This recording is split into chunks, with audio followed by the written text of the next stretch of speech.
जिस तरह quantization of charge जो है वो प्रॉपर्टी है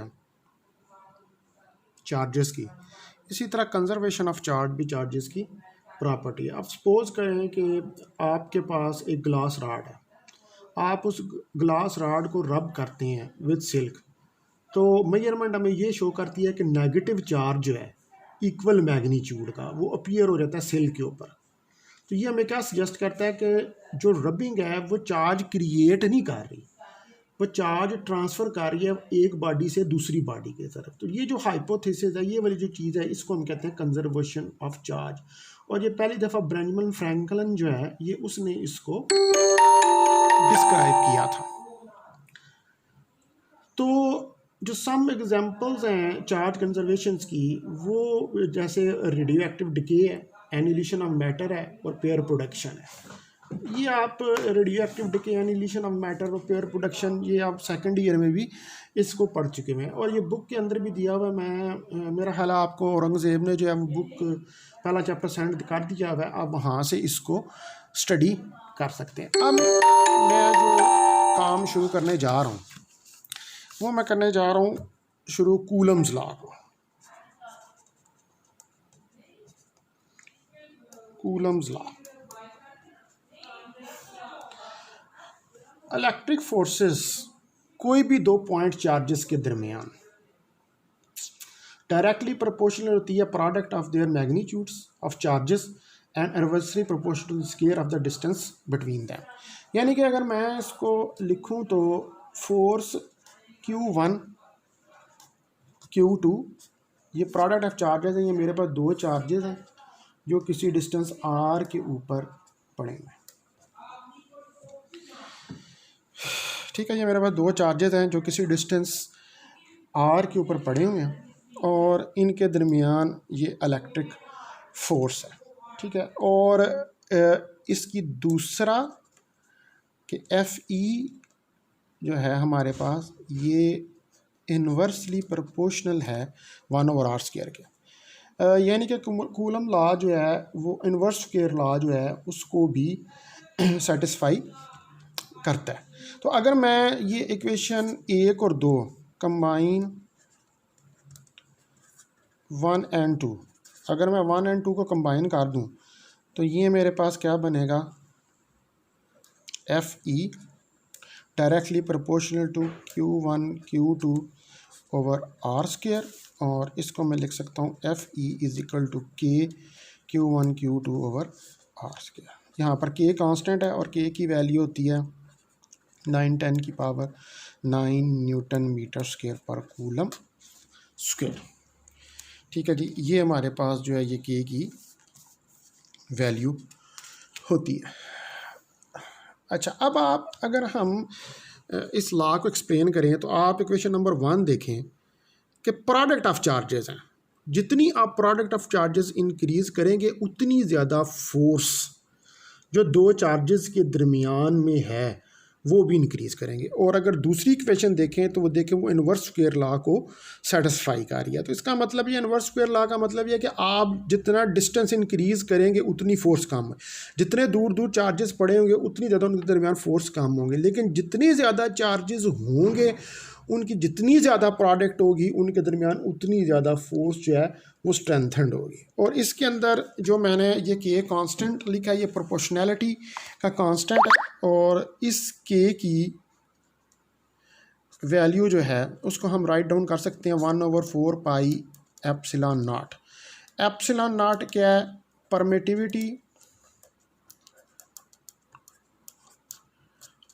ऑफ फ्री स्पेस। ठीक है, और इसको यूँ भी लिखा जा सकता है K is equal to 1/4 pi epsilon. Epsilon जो है ये क्या है, ये परमिटिविटी ऑफ मीडियम,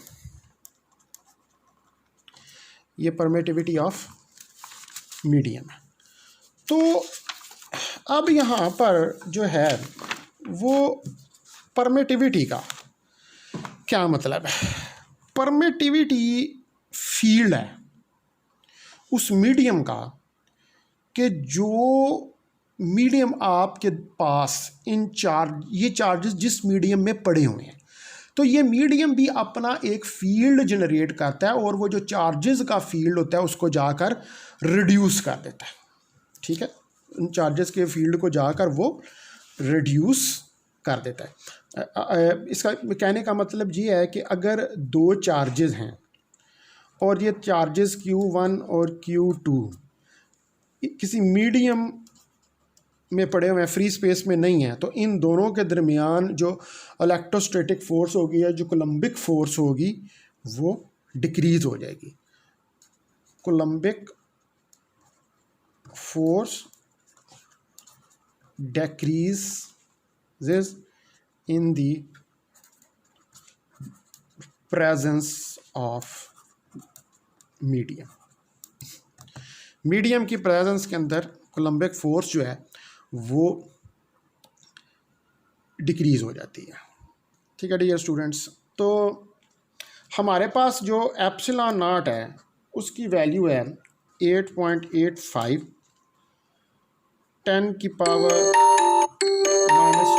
-12 कूलम पर न्यूटन मीटर स्क्वायर। अच्छा, ये अभी जो मैंने ऊपर कैलकुलेट किया है, ये मैंने क्या कैलकुलेट किया है, ये मैंने कैलकुलेट किया है इसकी मैग्नीट्यूड फॉर्म। अब हमने देखनी है वेक्टर फॉर्म। सपोज करें कि हमारे पास ये इस तरह दो चार्जेस हैं Q1 Q2, ठीक है, यहाँ पर फोर्स लग रही है F12, चार्ज 1 जो 2 के ऊपर लगा रहा है और चार्ज 2 जो 1 के ऊपर लगा रहा है। तो अगर हम F12 लिखें तो Q1 Q2 over R square 12 और R12, इसको कह लें इक्वेशन A।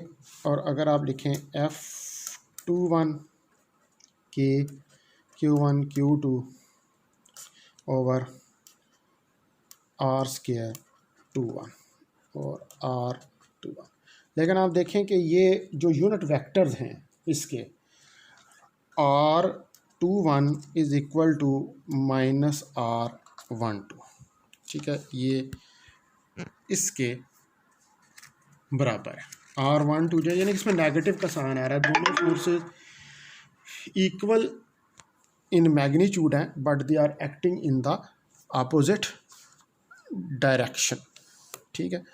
तो अगर मैं जो इक्वेशन नंबर बी है, इस इक्वेशन नंबर बी के अंदर अगर मैं वैल्यू रखूं R21 की, तो F21 के Q1 Q2 over R square और माइनस R12, और इक्वेशन ए को अगर मैं देखूं तो इक्वेशन ए से F21, इक्वेशन ए किसके बराबर है कि Q1 Q2 over R square R12, तो यानी कि ये बराबर आ जाएगा मेरे पास F12 के। तो इसको हम लिख सकते हैं F12 माइनस F21, ठीक है। तो ये हमारे पास क्या है, ये आप देख सकते हैं कि ये कूलम्स लॉ की वेक्टर फॉर्म है। तो अगर मैं इसको वर्बली एक्सप्लेन करूं तो मैं आपको ये कहूँगा कि चार्ज 2 के ऊपर फोर्स लगा रहा है F12, ठीक है, और इसका यूनिट वेक्टर है R12, और Q2 चार्ज फोर्स लगा रहा है F21 और इसका यूनिट चार्ज है R2। ये दोनों फोर्सेस न्यूटन्स के थर्ड लॉ को ओबे कर रही हैं, यानी कि acting opposite to each other. और ये जो फोर्स होती है, जो कोलम्बिक फोर्स होती है, that is a central force, ठीक है। Coulomb force is a central force. Coulomb force जो है वो एक सेंट्रल फोर्स है। तो सेंट्रल फोर्स को हम किस तरह डिफाइन कर सकते हैं? A force acting on A line joining two charges, a force acting on a line joining two charges, यानी कि ऐसी फोर्स ऐसी फोर्स कि जो किसी लाइन के अलॉन्ग एक्ट कर रही हो उसको हम सेंट्रल फोर्स कहते हैं। तो कोलम्बिक फोर्स जो है वो एक सेंट्रल फोर्स है और एक कंजर्वेटिव फोर्स भी है। तो अब ये चैप्टर आपका ख़त्म हो गया है। अब कल जो मेरा नेक्स्ट लेक्चर नंबर 3 होगा वो इलेक्ट्रिक फील्ड थ्योरी के ऊपर होगा, ठीक है जी। तो आप लोग जो हैं वो ये बुक ले लें इलेक्ट्रिसिटी मैग्नेटिज्म की। अभी मैंने ये जितना पढ़ाया मैं इसकी तस्वीर भी खींच कर शेयर कर देता हूँ। वैसे में हल औरंगज़ेब ने ये शेयर की हुई है। बहुत शुक्रिया। अब कल इंशाल्लाह ताला मैं आपको इलेक्ट्रिक फील्ड चैप्टर नंबर 2 जो है वो पढ़ाना शुरू कर दूंगा। चैप्टर नंबर 1 जो है वो आपका कंप्लीट हो गया। अस्सलाम वालेकुम वरहमतुल्लाहि वबरकातुहू।